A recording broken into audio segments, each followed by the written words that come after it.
আসসালামু আলাইকুম ওয়া রাহমাতুল্লাহ। কোরআনের আলোকে মনোবল বৃদ্ধির 10টি উপায় জেনে নিন।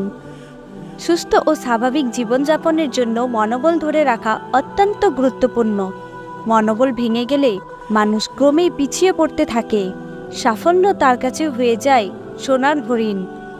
ইসলাম মানুষকে মনোবল ধরে রাখার শিক্ষা দিয়েছে। কোরআনে বর্ণিত হয়েছে মনোবল ধরে রাখার 10টি জাদুকরী নির্দেশনা। তা হলো নম্বর 1, মুমিনের প্রচেষ্টা নিষ্ফল নয়। ইসলাম মানুষকে সর্ব অবস্থায় নিজের প্রচেষ্টা অব্যাহত রাখার নির্দেশ দেয়, কেননা মুমিনের ধৈর্য বৈধ প্রচেষ্টা কখনো নিষ্ফল হয় না। মহান আল্লাহর অঙ্গীকার হলো তুমি ধৈর্য ধারণ করো, কারণ নিশ্চয়ই আল্লাহ সৎকর্মপরায়ণদের শ্রমফল নষ্ট করবেন না। সূরা হুদ আয়াত 115। নম্বর 2, প্রচেষ্টাই খোলে পথ। মুমিন যখন আল্লাহর পর নির্ভর করে নিজের সাধ্য অনুযায়ী চেষ্টা করতে থাকে, আল্লাহ তাআলা তাকে অসম্ভব বিষয়ের দরজাও খুলে দেয়। পবিত্র কোরআনে ইরশাদ হয়েছে, যারা আমার উদ্দেশ্যে চেষ্টা সংগ্রাম করে আমি তাদের অবশ্যই আমার পথ পরিচালিত করব। আল্লাহ তাআলা অবশ্যই সৎকর্মপরায়ণদের সঙ্গে থাকেন। সূরা আনকাবুত আয়াত 69। নম্বর 3, ধৈর্যই মনোবলে মুক্তি। কোরআনের একাধিক স্থানে মানুষকে ধৈর্য ধারণের শিক্ষা দেওয়া হয়েছে। প্রকৃতপক্ষে ধৈর্যই মনোবল, কেননা প্রতিকূল পরিস্থিতি সহ্য করা, হতাশ না হওয়া এবং আল্লাহর সিদ্ধান্তে সন্তুষ্ট থাকার নাম ধৈর্য। মনোবল একই অর্থে ব্যবহৃত হয়। পবিত্র কোরআনে ইরশাদ হয়েছে, আমি তোমাদের কিছু ভয়, ক্ষুধা এবং ধন সম্পদ, জীবন ও ফল ফসলের ক্ষয়ক্ষতির দ্বারা অবশ্যই পরীক্ষা করব। তুমি সুসংবাদ দাও ধৈর্যশীলদের, যারা তাদের উপর বিপদ আপতিত হলে বলে আমরা আল্লাহরই এবং নিশ্চিতভাবে তার দিকেই প্রত্যাবর্তনকারী। এরাই তারা যাদের প্রতি তাদের প্রতিপালকের কাছ থেকে বিশেষ অনুগ্রহ ও রহমত বর্ষিত হয়, আর তারাই সৎ পথে পরিচালিত। সূরা বাকারা আয়াত 255 থেকে 257। নম্বর 4, বর্তমানে সন্তুষ্টদের জন্য সুদিনের বার্তা। মহান আল্লাহই মানুষের জন্য সবচেয়ে কল্যাণকামী এবং তিনি সুদিন ও দুর্দিনের স্রষ্টা। তাই মুমিন দুর্দিনেও আল্লাহর প্রতি অসন্তোষ প্রকাশ করে না, বরং আল্লাহর কৃতজ্ঞতা আদায় করে। আল্লাহ তাআলা বলেন, স্মরণ করো তোমাদের প্রতিপালক ঘোষণা করেন, তোমরা কৃতজ্ঞ হলে তোমাদের অবশ্যই অধিক দেব, আর অকৃতজ্ঞ হলে অবশ্যই আমার শাস্তি হবে কঠোর। সূরা ইব্রাহিম আয়াত 7। নম্বর 5, আমার প্রভু সর্বশক্তিময় আল্লাহ। মুমিন সুদিন ও দুর্দিন সবসময় নিজের মেধা, যোগ্যতা ও ক্ষমতার উপর নির্ভর না করে আল্লাহর উপর নির্ভর করে, আর আল্লাহ তাআলা সর্বময় ক্ষমতার অধিকারী।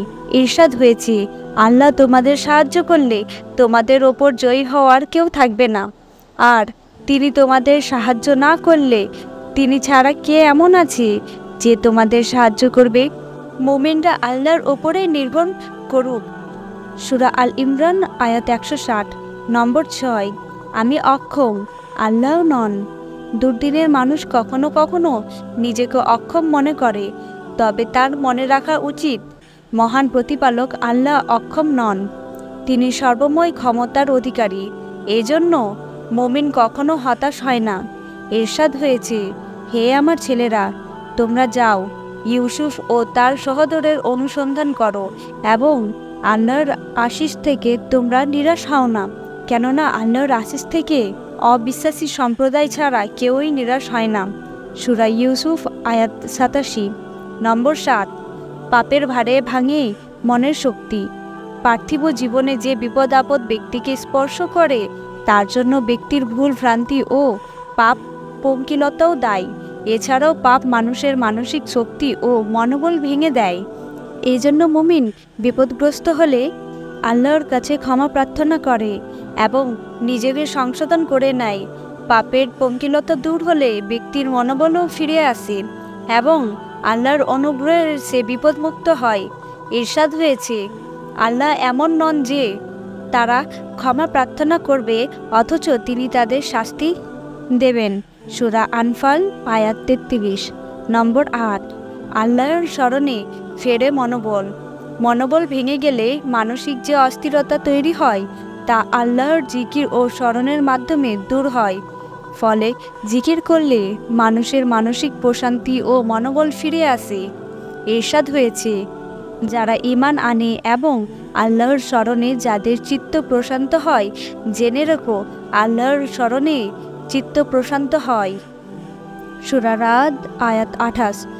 অন্যত্র ইরশাদ হয়েছে, আমি জানি তারা যা বলে তাতে তোমার অন্তর সংকুচিত হয়, সুতরাং তুমি তোমার প্রতিপালকের প্রশংসা, পবিত্রতা ও মহিমা ঘোষণা করো, আর তুমি সিজদাকারীদের অন্তর্ভুক্ত হও।